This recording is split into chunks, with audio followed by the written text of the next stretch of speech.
Stepping away from core legal news for just a few minutes, let's take a sneak peek at the reading habits of trailblazers and newsmakers from across the legal fraternity on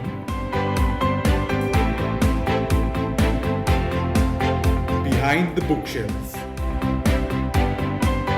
On Behind the Bookshelf today, we have with us a senior third-term Member of Parliament, a man who was chairman of the Parliamentary Standing Committee on Law, an eminent jurist and national spokesperson of the Congress Party. Dr. Abhishek Manu Singhvi, welcome to the show. So, the first question I wanted to ask you is, what is the first book that you remember reading to yourself, and what is the first book that you remember having been read to you? It's a difficult one. I haven't been asked that question for decades. But if I think hard, it will probably be Enid, Blyton and Billy Bunter around the same time, as far as reading myself is concerned. As far as being read to me is concerned, definitely my grandmother reading and telling me stories from the Mahabharata and then the Ramayana. But that is oral. This is very clear. So, what do you think the impact of reading is on mental development in early childhood? Do you think it's very important that children should read, or do you think that other activities such as sports and... I don't think the importance of reading in childhood, but quite frankly at any age, can be overemphasized. It's also something which fastens onto you as a habit. Therefore, starting early makes you keep that habit. In the old days, of course, we had the great advantage, which our children and grandchildren today have to struggle with, that the alternatives were far fewer. So, going to picnic in a park with the family and reading were two great alternatives instead, or at the most a movie, instead of videos at home and iPads.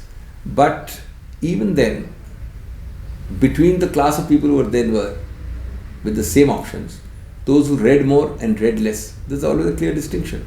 And I think that comes from being pushed a little bit, from being told by your parents, and from an ambience. But as I said, you cannot possibly overemphasize, even at this age, the importance of reading. So it cultivates the mind, it focuses you, it's a non-passive activity, it sharpens your intellect, and it is so much more than being a passive recipient of doles of what somebody is giving you in a mechanical manner. What kind of access to reading material did you have growing up as a child? Well, during our time, there were a fair amount of books being published. I mean, I'm not that old, and therefore I think availability was easy. I also must confess I was a great fan of Tintin comics. But then over time, you came into the James Hadley chases, and I'm talking of fiction. Yeah. And I must say that right through my teens and my 20s, it was mostly fiction. Entirely fiction, which is a very interesting contrast, because from the mid or the late 30s, I do 99% non-fiction and now biographies. So I don't know how long ago I've read a fiction, except an occasional John Grisham. But otherwise it's all non-fiction. Even in non-fiction, what I love are biographies, number one, and number 2 and 3, a little distant 2 and 3, would be comparative religion and history. But why biographies? This is interesting. I think somewhere around the 30s, I began to be inspired. Biographies are mainly because they inspire you. They educate you in a way, but they kind of embolden you, and they become an icon, a benchmark, a milestone for you to think about, emulate, and in some subconscious way try and copy. And I think possibly what changed it was a years ago book I read, Cronin, C-R-O-N-I-N, the author's name, a book on Napoleon. And I realized how a fascinating character Napoleon was. I realized how, but for the fact that we were colonized by the British, Napoleon would not have been painted as the villain which he was painted. I realized what an extraordinary talented man he was. I realized that his accomplishments were the most diverse and multifaceted that I could have thought of.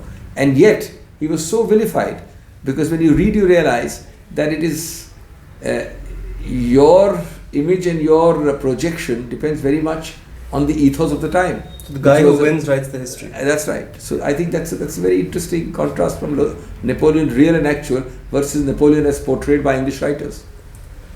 So could you tell us about... But that's where my interest in biography started. Right. Yeah. Could you tell us about one favorite character from a children's book, and what about that character endeared itself to you? Children's book, well, I would consider Enid Blyton Yeah. and Tintin, if you consider them children's books. These are the two favorite. Oh, of course, sorry. The third one was Archie. So, But remember, I haven't read these things from the 30s, except I do a Tintin occasionally now. So I was overly involved in these then and totally left them after that. But yes, Archie, Enid Blyton and Tintin. so is there a character from those books that you particularly enjoyed? Archie and Tintin. Archie and Tintin are the two characters. Yes. What about them endured themselves to you? Well, it's just fun characters. In the case of Archie, a lot of good humor. And a laid-back humor of a kind of a laid-back guy who was not overwhelming, not over-aggressive. In Tintin, precisely the sharpness of action, of mind, which Tintin displays in difficult situations. Tintin is very entertaining. I also am a great fan of action thrillers in movies. So he's the closest analog to an action thriller on paper. Right. Whereas, of course, Archie is humor. But quite frankly, Archie I've forgotten now because I haven't read those comics for ages. Tintin I do once in a while now as well. So we were speaking a little bit about Enid Blyton. What would you say to her critics? Some of them have called her racist, xenophobic and sexist. I know that retrospectively. I read on that in the more recent past. And I must say my recollection, I mean I've read those pieces now, but these are what are known as retrospective detailed analysis, which might be true. In that sense, Rudyard Kipling also. In that sense, but I think they're too sophisticated. I don't think the intention of these writers was to be racist. And I can tell you one thing, my recollection is not 1 millimeter. And I read them till somewhere in the late teens, not too small. Not in the millimeter being racist. That's my recollection. It is true that today, even a term like gentleman or chairman or he in statutes and not she can be considered feminist or racist. But that is not the intention of the writer. And I don't think, the Enid Blyton series has that intention. I certainly have no such recollection. Could you tell us, I think this is the most difficult question in the segment, could you tell us who your favorite author all time is, period? That's unfair question also. It's difficult and unfair. Let's make it 2 or 3 authors. Many, it's unfair if I take one name. But yes, amongst, let me say, if you ask me the 5 best authors I would like, again that's unfair selection, I may not remember all, but a fair 5 selection would be Ramachandra Guha, outstanding man in terms of connecting the dots, disparate dots of different times in history. Right. I'm not on the subject matter so much as he can connect the dots in a different way. A, and give insights to those dots. B, one of the finest writers, not a regular writer, but one book only, Sparrow's Flight by Lord Hilsham, Lord Chancellor of Britain. Delightful way, the way biographies should be written. I've just picked up at great expense, it's not available easily, a copy which I read 30 years ago. I'm rereading it now. Third, for history, Abraham Irali. Not one of those high-powered academic authors, but how to make history interesting and in a simple, lucid way give a pattern of our times. He's done the whole Indian series, ancient India, Middle India, the Peacock rulers, the Mughals, etc. Very delightful. And as I said, of course, Cronin is high.